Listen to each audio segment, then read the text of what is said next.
कौन युद्ध में शामिल हुआ थे? हमारी पक्ष से जो युद्ध में शामिल हुए थे वो सबसे पहले श्रीमंत पंडितराव पेशवा जी यशवंतराव साहेब थे। उनके साथ राजा डभौरा रणजीत राय दीक्षित जी के पिता श्रीमंत शत्रुजीत राय दीक्षित, इसके बाद सिमरिया राजघराने के बघेल राज परिवार के लोग, कोठी के लोग, राजा सरजू प्रसाद विजय राघवगढ़ के, और वो तमाम लोग शामिल थे जिनके वंशजों ने बाद में जाके 1857 में विंध्य की क्रांति की अलख जगाई थी। डिप्टी सीएम साहब को हमने एक लेटर भी लिखा था और इस आशय पे उनको जानकारी भी दी थी कि ये बहुत अच्छी बात है, सभी बलिदानियों का सम्मान हो रहा है, इससे अच्छी क्या बात होगी। अब कोई आज के समय में कोई योद्धा एक दूसरे का दुश्मन नहीं है, जिन्होंने बलिदान दिया वो सब अब हम सब की साझी विरासत हो चुके हैं, सब पिता तुल्य हैं। तो उस पिता तुल्य गौरव में यशवंतराव काका साहेब को क्यों छोड़ा जा रहा है? क्या उनका बलिदान किसी मामले में कम था? नायक की खाई यानी कि नैकहाई स्थल फिर बन रहा है युद्ध स्थल, मतलब नैकहाई का नाम बदलकर संग्राम स्थल करने और पेशवा की छतरी को किसी और की बताने से बढ़ा आक्रोश। नैकहाई एंग्ल मराठा युद्धों की एक सीरीज़ थी जिसमें अंग्रेज़ों और पेशवाओं के बीच में इस देश को कंट्रोल करने के लिए जो युद्ध लड़े जा रहे थे उसमें से एक है। बैटल ऑफ नैकहाई अगर शुरुआत है तो भीमा कोरेगांव इस युद्ध का अंत है। तो पेशवाओं के लिए और ख़ास तौर से विंध्य प्रदेश के लिए ये एक बड़ा तीर्थ स्थल है। क्या कैसे युद्ध हुआ था, कहाँ?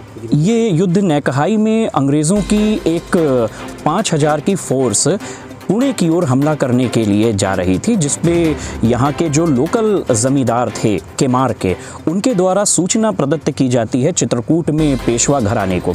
तो नाना फडणवीस के आदेश पे उस 5000 की फोर्स को रोकने के लिए 4 दिसंबर 1796 में पेशवा महाराज की जो फोर्स है दुगनी ताकत से इस विंध्य की भूमि में प्रवेश करती है और यहाँ पे अंग्रेज़ों की फ़ौज को इंटरसेप्ट कर लेती है। तो ये टग ऑफ वॉर की नीति थी। यहाँ पे एक बड़ी खाई खोदी जाती है, उस खाई के पीछे नायक पंडित यशवंतराव साहेब अपनी सेना के साथ अंग्रेज़ों को रोकने के लिए, उनके मूवमेंट को नज़र रखने के लिए पोस्ट हो जाते हैं। ये टग ऑफ वॉर 2.5 महीने चला। अंग्रेज़ मुकुंदपुर में थे और इसी कारण इस जगह को, इस खाई के कारण नायक की खाई यानी नैकहाई कहा जाता है। कौन कौन युद्ध में शामिल हुआ थे? हमारी पक्ष से जो युद्ध में शामिल हुए थे वो सबसे पहले श्रीमंत पंडितराव पेशवा जी यशवंतराव साहेब थे। उनके साथ राजा डभौरा रणजीत राय दीक्षित जी के पिता श्रीमंत शत्रुजीत राय दीक्षित, इसके बाद सिमरिया राजघराने के बघेल राज परिवार के लोग, कोठी के लोग, राजा सरजू प्रसाद विजय राघवगढ़ के, और वो तमाम लोग शामिल थे जिनके वंशजों ने बाद में जाके 1857 में विंध्य की क्रांति की अलख जगाई थी।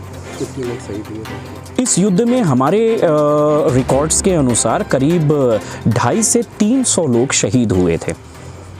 कितने अंग्रेज हमलावर थे? अंग्रेज़ों की जो फोर्स थी वो मुकुंदपुर में बैठी हुई थी और मुकुंदपुर की ओर से वो लगातार डेक्कन रोड पर कब्जा करने के प्रयास से आगे बढ़ रहे थे, जिसको रोकने के लिए इस नैकहाई यानी बैजनाथ परगने में फोर्सेस को लगाया गया जो विंध्य प्रदेश की चित्रकूट परगने की थी। करीब 10,000 की सेना के साथ 2,000 नीले घोड़ों के लश्कर के साथ यशवंत राव पंडित जी यहाँ पे आए और उन्होंने इस जगह पर मोर्चा लगा के अंग्रेज़ों को रोका। अब क्या स्थिति हो रहा है? अब यहाँ की स्थिति ये है कि यहाँ पर जो विकास किया जा रहा है, विकास में सबको कुछ ना कुछ दिया गया। यहाँ पे परिहारों का बलिदान हुआ, यहाँ पे गहरवारों का बलिदान हुआ, और यहाँ पे बारियों का बलिदान हुआ, बिलकैतों का बलिदान हुआ, बरगाहियों का हुआ।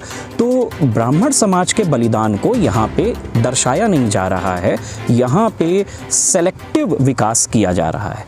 यानी यशवंतराव साहेब के नाम से नैकहाई पिछले 300 वर्षों से गैजेटियर में दर्ज है। इसके बाद इस स्थल का नाम बदलना, इसे संग्राम स्थल घोषित करना, फिर यशवंतराव साहेब की जो मुड़कटा छतरी है उस छतरी को किसी और के नाम दर्ज कराने की कावियात करना, इस सब बातों से ब्राह्मण समाज बड़ा दुखी है और हम चाहते हैं कि हमारे यशवंत राव साहेब का नाम भी इस नैकहाई युद्ध भूमि के पटल पे दर्ज हो। ये हम सब ब्राह्मण समाज, हिंदू मैनिफेस्टो और अनेक संगठनों की मांग है और इसी के लिए हम लोग यहाँ आए हुए हैं। आपने डिप्टी सीएम से भी मुलाकात की? डिप्टी सीएम साहब को हमने एक लेटर भी लिखा था और इस आशय पे उनको जानकारी भी दी थी कि ये बहुत अच्छी बात है, सभी बलिदानियों का सम्मान हो रहा है, इससे अच्छी क्या बात होगी। अब कोई आज के समय में कोई योद्धा एक दूसरे का दुश्मन नहीं है, जिन्होंने बलिदान दिया वो सब अब हम सब की साझी विरासत हो चुके हैं, सब पिता तुल्य हैं। तो उस पिता तुल्य गौरव में यशवंत राव काका साहेब को क्यों छोड़ा जा रहा है? क्या उनका बलिदान किसी मामले में कम था? अब युद्ध हुआ है तो कोई ना कोई तो मारा ही जाएगा और उस दिन वीरगति पाने का उनका मौका था, वो वीरगति को प्राप्त हुए। तो क्या उनकी वीरगति मतलब पेशवाओं से इतनी नफरत हो रही है कि उनकी वीरगति को स्थान नहीं दिया जा सकता? क्या ब्राह्मण समाज के पंचतीर्थ में आप सब लोगों को जान के बड़ा अच्छा लगेगा कि इस विंध्य प्रदेश में ब्राह्मणों के पंचतीर्थ में नैकहाई आता है। बसामन मामा, यशवंत राव साहेब की ये नैकहाई, रणजीत राय दीक्षित जी का ढबौरा, शत्रुघ्न सिंह तिवारी जी का केमार और श्रीनिवास तिवारी जी का तिवनी, ये 5 हम ब्राह्मण समाज के लोगों के लिए पंचतीर्थ का स्थान है। और यहाँ अगर यशवंत राव जी के नाम के साथ उनको ख़त्म करने की साजिश अगर होगी तो ये फिर गलत बात है। हम मंत्री जी से ये कहना चाहेंगे कि आपके रहते अगर ब्राह्मण समाज को इस तरह से दरकिनार किया जाएगा तो ये गलत बात है।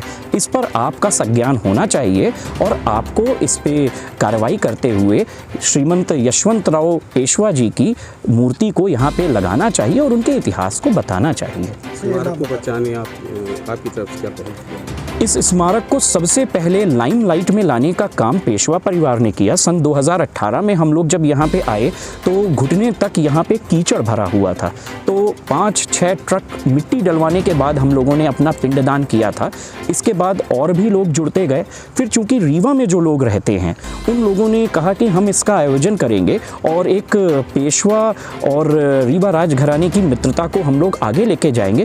पर मुझे ऐसा लगता है जैसे बीच में कुछ राजनीति हो गई है, ब्राह्मण समाज को अलग कर दिया गया और इसे एक सेलेक्टिव शौर्य स्थल के रूप में कुछ लोगों के लिए विकसित किया जा रहा है। तो हमारी उनसे भी मांग है कि आप अपना दिल बड़ा कीजिए, पेशवाओं को भी अपने साथ जोड़े रखिए। हम कोई बाहरी आक्रांता नहीं हैं, हम आपके पड़ोस के चित्रकूट के ही राजवंशी परिवार से आते हैं और चित्रकूट विंध्य प्रदेश की धार्मिक राजधानी है। तो हमारा आपका टकराव किसी मार्फत कहीं नहीं होना चाहिए। मिलकर काम करेंगे तो हो सकता है विंध्य की इस धरोहर को हम लोग राष्ट्रीय स्तर पर ले जा पाएं। और अगर छोटी मोटी राजनीति में रह जाएंगे तो फिर ये धरोहर युद्ध भूमि के रूप में तब्दील हो जाएगी और उसी तरह से खो जाएगी। नाम बता दीजिए। हमारा नाम प्रभाकर